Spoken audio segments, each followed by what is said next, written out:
Ha? Nabibigyan ng donut sa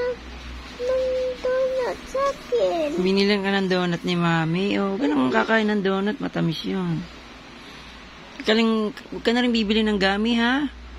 Sabi ko sa'yo, huwag ka na bibili dyan sa tindahan, eh. Kahit mga chicherye, eh. Kasakit ka tuloy. Ka nakakain na matatamis. Di ba bad yun? Pati chicherya. Pag may nagyoyosi, huwag kang tatabi. Naninigarilyo.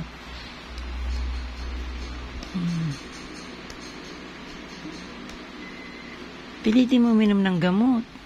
Bakit? Naku, dadalhin ka sa ospital pag di ka uminom gamot.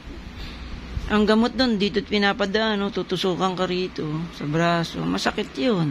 Yung parang yero? Tutusukan ka dyan, no? Yung pahabang pa ganon? Oo. Si Tas na yung may circle doon. Meron pa ganon yun. Pag ganon, opo. Tapos di ko kuha ng dugo.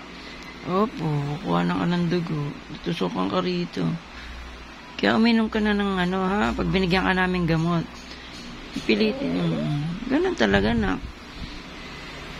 Kesa daling ka sa ospital. Pag dinala ka sa ospital, wala kang hihigaan dun. Bakit? Wala. Puno ng pasyente. Puno ng pasyente? Kasi masakit? Kumain kasi sila ng gami, chicherya. Ibang pagkain, hindi healthy food. Hindi healthy. Mga gami kasi kinakain nila, bumibili sila sa tindahan. Gusto ko orange eh.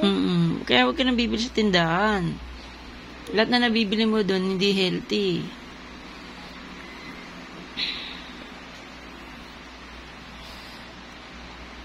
Mamaya, inom ka na ng gamot kahit mapait. Kasi pag-hospital, Ayoko. pilitin mo nga eh. Kasi sa ospital di ka pa iinumin doon. Tutusukan ka rito ng karayom. Bakit? Masakit. Doon pa dadaanin yung gamot. Parang yelo. Parang yero. Kasi doon pa dadaanin ang gamot. Ayaw mo uminom eh. Dito nila pa dadaanin. Para pumasok sa dugo. Mapatay yung bakterya. Patay? Opo. May nakagat ng aso yung bae. Agat ng aso? Oo, yung bae. Lapis na yung nasa taas ng utak niya. Ayun. Kaya ikaw pag nakagat ka ng aso, magsasabi ka. Rabies yun. Sabi ng daddy niya, wala tayong nagagawa, baby. Mm-mm. Nakagat siya ng aso. Opo.